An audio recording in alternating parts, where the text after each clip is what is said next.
Assalamualaikum warahmatullahi wabarakatuh. Perkenalkan, nama saya Fikri Alipasabani dari kelas B Penjas angkatan 2024 dengan NPM 240681240888. Pada kesempatan kali ini saya akan menjelaskan tentang etika berorganisasi. Etika yaitu ilmu yang membahas tentang baik dan buruk, benar dan salah dalam tindakan manusia. Kemudian organisasi, sekelompok orang yang bekerja sama untuk mencapai tujuan bersama.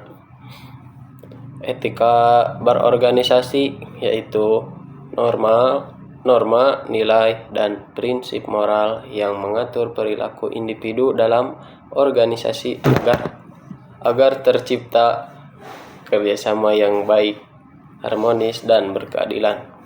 Dalam Islam, etika berorganisasi berlandaskan pada Al-Quran, hadis, dan akhlak Rasulullah Shallallahu Alaihi Wasallam.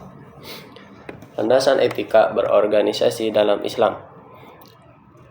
Etika dalam Islam bersumber dari yang pertama Al-Quran. Ada pada Quran surat Al-Maidah ayat 5. Dan tolong menolonglah kamu dalam mengerjakan kebajikan dan takwa. Dan jangan tolong menolong dalam berbuat dosa dan pelanggaran. Kemudian ada pada hadis Nabi. Sebaik-baik manusia adalah yang paling bermanfaat bagi manusia lainnya. Hadis riwayat Ahmad. Kemudian yang terakhir ada pada akhlakul karimah atau budi pekerti luhur. Nabi Muhammad Shallallahu Alaihi Wasallam diutus untuk menyempurnakan akhlak mulia, termasuk dalam mengatur hubungan sosial dan organisasi. Tujuannya yaitu etika mempunyai tujuan yang berkaitan dengan tujuan manusia itu sendiri. Etika bertujuan mencari kebahagiaan atau menurut pandangan kaum hedonisme psikologis, manusia pada kenyataannya berusaha mencari kenikmatan. Adapun etika dalam berorganisasi yaitu 1. Memiliki niat dan tujuan yang mulia.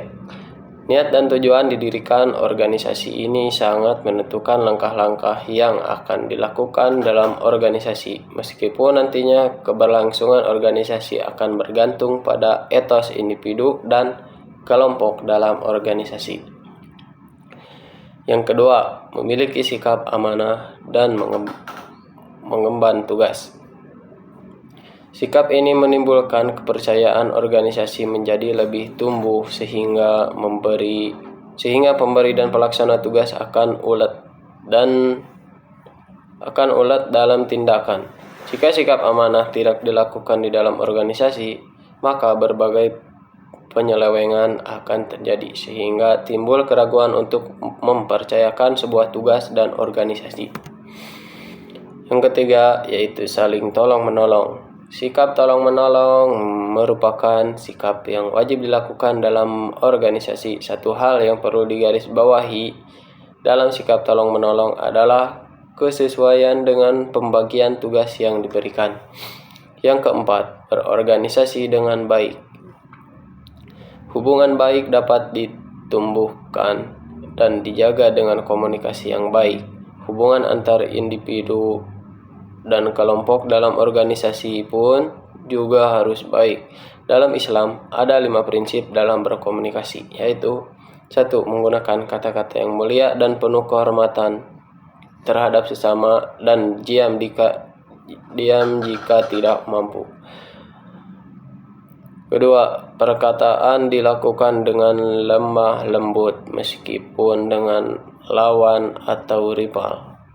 Ketiga, isi perkataan berupa sesuatu yang benar dan jujur, pantas diucapkan sesuai dengan situasi dan kondisi. Perkataan yang keluar mudah dimengerti oleh pendengar. Kemudian ada perilaku tidak etis dalam organisasi yang harus dihindari. 1. Nepotisme atau pilih kasih. Nepotisme adalah tindakan memberikan perlakuan istimewa atau kesempatan kepada kerabat, teman dekat, atau orang tertentu tanpa mempertimbangkan kemampuan dan kinerja mereka. Hal ini menciptakan ketidakadilan dan menurunkan motivasi anggota lain. Yang kedua, korupsi, manipulasi dana, dan penyalahgunaan jabatan.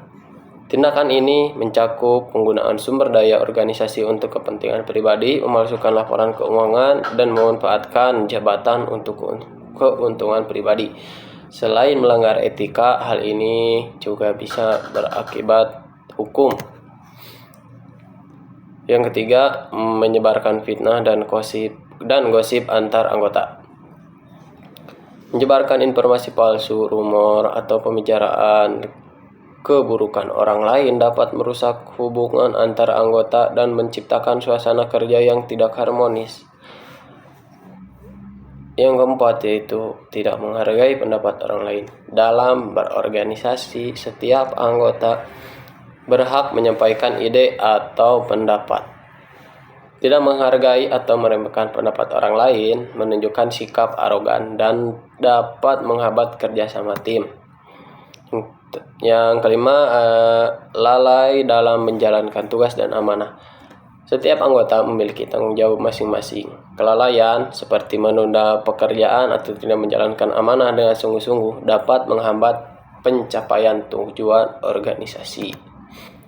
Nah, kesimpulannya yaitu etika berorganisasi adalah aturan dan nilai-nilai moral yang menjadi pedoman bagi setiap anggota organisasi dalam bersikap, berinteraksi, dan mengambil keputusan. Etika ini penting agar kerjasama dalam organisasi bisa berjalan dengan baik, adil, dan profesional.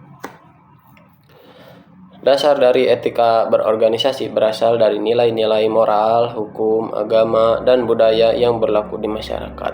Dengan memahami landasan ini, setiap anggota diharapkan bisa mengendalikan mana yang benar dan salah, serta bersikap jujur, bertanggung jawab, dan saling menghormati satu sama lain. Tujuan utama etika berorganisasi adalah menciptakan suasana kerja yang sehat, terbuka, dan penuh kepercayaan. Selain itu, etika membantu mempercepat kerjasama antar anggota dan menjaga nama baik organisasi. Namun, masih sering ditemukan perilaku yang tidak etis seperti pilih kasih atau nepotisme, korupsi, penyalahgunaan jabatan, menyebarkan gosip, tidak menghargai pendapat orang lain, dan lalai menjalankan tugas. Nah, tindakan seperti ini bisa merusak kepercayaan, menurunkan semangat kerja, dan menghambat tercapainya tujuan organisasi tersebut. Nah, itu saja yang dapat saya sampaikan. Mohon maaf bila ada kesalahan. Akhir kata, Assalamualaikum warahmatullahi wabarakatuh.